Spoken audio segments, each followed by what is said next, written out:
बिस्मिल्लाहिर्रहमानिर्रहीम। अस्सलामुअलैकुम। कैसे हैं आप सब लोग? उम्मीद करता हूं कि आप सब लोग खैरियत से खुशबाश हंसते बसते होंगे और अल्लाह ताला की हिफ्ज़ व अमान में होंगे। हम भी आप लोगों की दुआ के साथ खुश खुर्रम और ज़बरदस्त ज़िंदगी गुजार रहे हैं।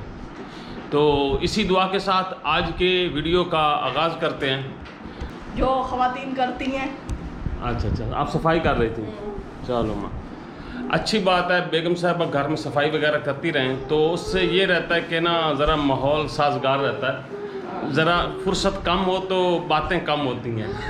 वेला दिमाग शैतान का घर होता है, यूं कह दो ना सीधा। नहीं, ऐसी बात हम कह सकते हैं। शोर हज़रात ऐसी बात कहें, सीधी रोटी की पाबंदी करवानी है।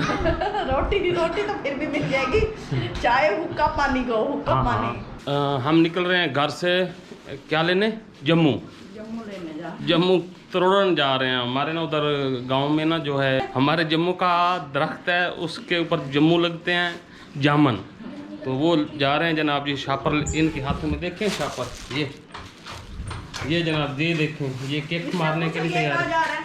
शहरी किधर जा रहे हो? शहरी चलें।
लो जी, गैस सिलेंडर तैयार है भरने के लिए।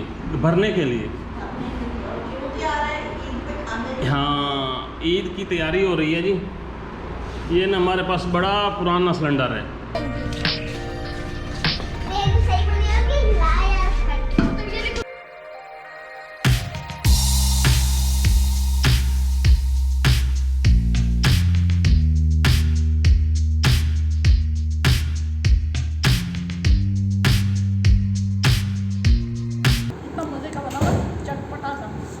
तो डियर व्यूअर्स, आज हमने बनाया है पिज़्ज़ा।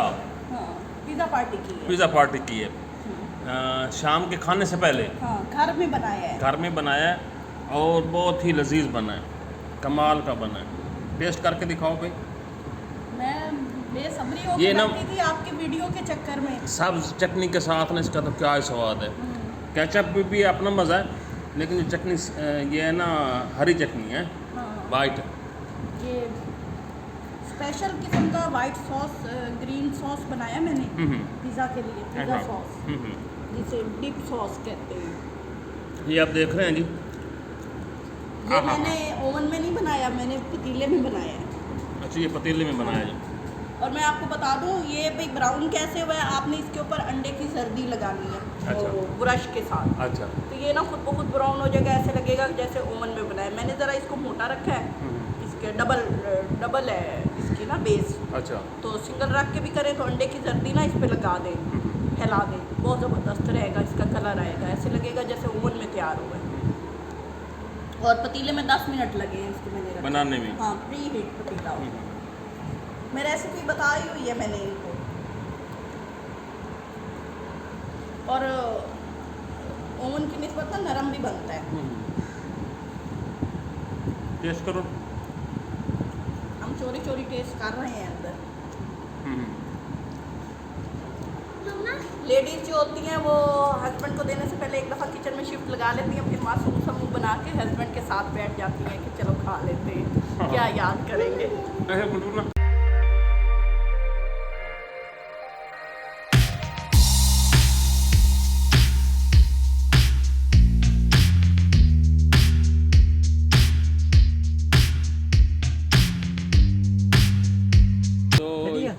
ये किराने की दुकान है हमारे पड़ोस में, तो वहाँ से हम सौदा लेते हैं। ये बोतल हमें फ्री में मिलती है यहाँ पे ना अक्सर, ये ऐसी बोतल।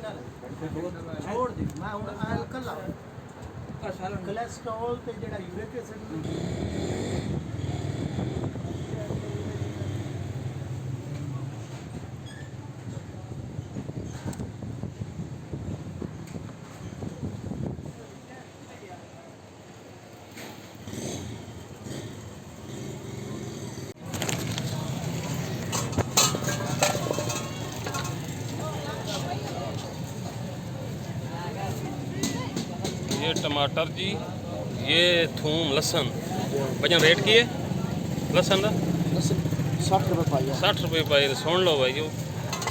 ते दुआ टमाटर किस तरह 100 रुपए किलो। 100 रुपये किलो टमाटर। अच्छा तो सवार आ गए हैं, लदे फंदे आए हैं। लोग कहते होंगे हर हफ्ते ये बंदा ऐसी शापर बांध के आ जाता है,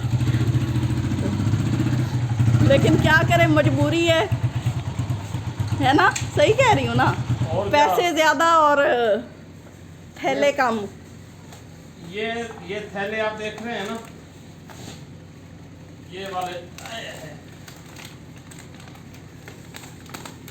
ये थैले 5000 में आए हैं। ये जो मैंने आपको 5000 दिया था, और क्या, वो लग आप गए। दुकान वालों को दे आए हो।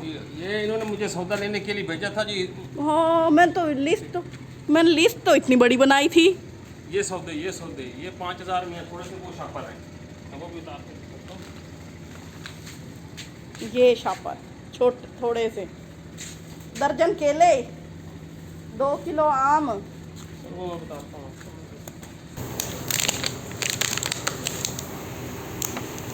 ये वहाँ से तिक्का बोटी ली थी मैंने, आप लोगों ने वहाँ पे दिखाया भी था मैंने।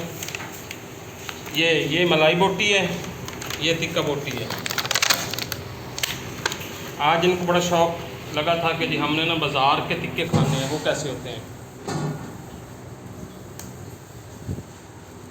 अच्छा जी, फिर मैं आपको दिखाऊं जी, ये चौसा,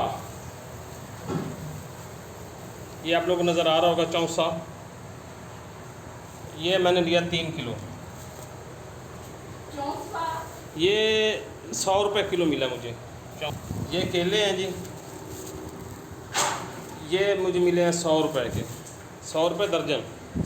ये आलू और बंद गोभी, ये 20 रुपये का एक फूल मिला है, और ये 60 रुपये किलो आलू मिले हैं। ये आप लोग हरी मिर्चें नज़र आ रही हैं जी, ये आधा किलो लिया है 60 रुपये का। और ये है टमाटर ईद के लिए, अभी से लिए हैं जी, और 1 किलो 100 रुपये का, 100 रुपये किलो। ये खीरे हैं जी, और ये मिले हैं मुझे 60 रुपये किलो। और जी ये कुछ और सौदे हैं जी, सुप्रीम चाय, ये जनाब जी टूथपेस्ट है जी,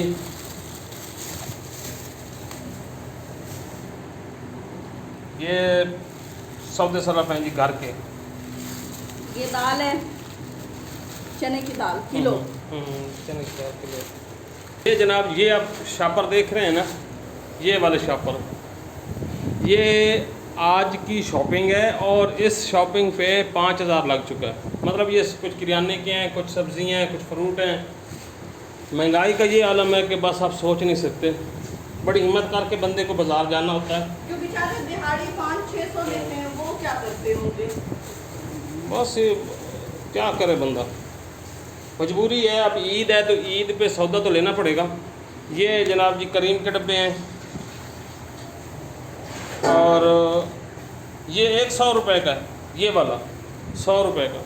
इतने ही मतलब 5-5.5 हज़ार में से 50 रुपये ही बचा है। 50 रुपये गरीब के पर्स में। अब आपको कहो ना कि पर्स भर के दिया था और गए, और 2-3 शापर उठा के और पैसे सारे दुकान वालों को दे के आ गए। हमें नहीं पता कि बाहर मर्द क्या करते हैं क्या नहीं। हाँ, हम जाए किससे उधार लिया, किसको दिया, किससे क्या करके आए, ये भी कोई नहीं पता होता। इधर हम पैसे जेबों में डालते हैं, ये जब बाहर से आते हैं जेबें खाली। फिर हम पे भरोसा भी किया करें ना कि जो हम ले आए चीज़। लेकिन असल में ये है कि महंगाई इतनी है, अल्हम्दुलिल्लाह हमारे यहाँ ये सिचुएशन हो जाती है कि जब ईद बारात शबरात, जब ईदें बरातें शबरातें आती हैं ना, तो यहाँ पे महंगाई का आलम आसमान को छूने लगता है। मतलब ख़रीद नहीं सकता। जो बंदा 10-12 हज़ार लेता है सैलरी, वो ये सौदा आपने कितना, ये आप खुद सोचे कि ईद तक चल सकता है, सही नहीं चल सकता। लेकिन उसके बावजूद भी वो इतने पैसे लग गए। और नौबत ये है कि आम बंदा बेचारा क्या कर सकता है, मजबूरी है। बहुत महंगाई हो गई पिछले 2 साल से ना। मैं पहले समझती थी कि हर जगह पे ऐसे ही होता है भाई, इस तरह के कोई इवेंट्स आते हैं जैसे ईदें वगैरह हैं या बाहर के उनके त्यौहार होते हैं, तो उनके यहाँ भी ऐसे ही होता होगा कि लोग ज़्यादा शॉपिंग करते हैं तो रेट्स बढ़ जाते होंगे। लेकिन जब से मेरा इन लोगों के साथ कांटेक्ट हुआ है या जैसे भी है, आप लोग बताते हो कि नहीं जो बाहर रहते हैं कि हमारे यहाँ ना चीज़ें सस्ती हो जाती, काफ़ी लोग बताते हैं जो बाहर रहते हैं। मैं हैरान होती हूँ। फिर यहाँ पे यही हाल है, अल्लाह बेहतर करेगा। और हम लोगों के तो 2-3 सोर्सेज हैं इनकम के, लेकिन जो गरीब बेचारा है जो भाई मेहनत मजदूरी करता है, वो बेचारा क्या करता होगा, बस पैदा होता है, मेहनत करता जाता है, सिला बड़े लेते जाते हैं, और एंड पे क्या होता है, वो ख़त्म हो जाता है बेचारा। कोई उसकी ज़िंदगी में खुशी नहीं होती, बस रो रो के वो अपनी ज़िंदगी ख़त्म कर देता है, और उसके बाद उसके नए आने वाले इसी तरह रूटीन में गुजारते हैं, ऐसे गुजारते हैं। तो कुछ ना कुछ आती है ये, कुछ ना कुछ खुदा खौफी होनी चाहिए, डरना चाहिए इंसान को, मरना भी है। तो दुआ कर सकते हैं, हम लोगों से जितना हो सकता है हम मदद करते हैं, लेकिन हर एक की अपनी अपनी ज़रूरियात होती हैं। कोशिश करते हैं अपनी ज़रूरियात को कम करके दूसरों की मदद करें, लेकिन फिर भी बाकी लोगों को, दूसरे जो ऊपर वाले हैं उनको भी ख्याल करना चाहिए गरीब लोगों का, कि उनका भी हक है इस मुल्क में रहने का। तो रहने दें यार थोड़ा सा। आज की वीडियो यही थी, उम्मीद करेंगे कि आज की वीडियो आप लोगों को जरूर पसंद आई होगी। और आप लोग ये कैमरा बंद करो आप, फिर मैं आपसे पूरा हिसाब करती हूँ कि 50 रुपये के अलावा बाकी पैसे कहाँ छुपाए हुए, बाकी पैसे लग गए तो इजाज़त दीजिए, फरोल लूँ ना अच्छी तरह इनको। तो इजाज़त दे, दुआ में याद रखें, अगली वीडियो में फिर मिलेंगे। अल्लाह हाफिज़।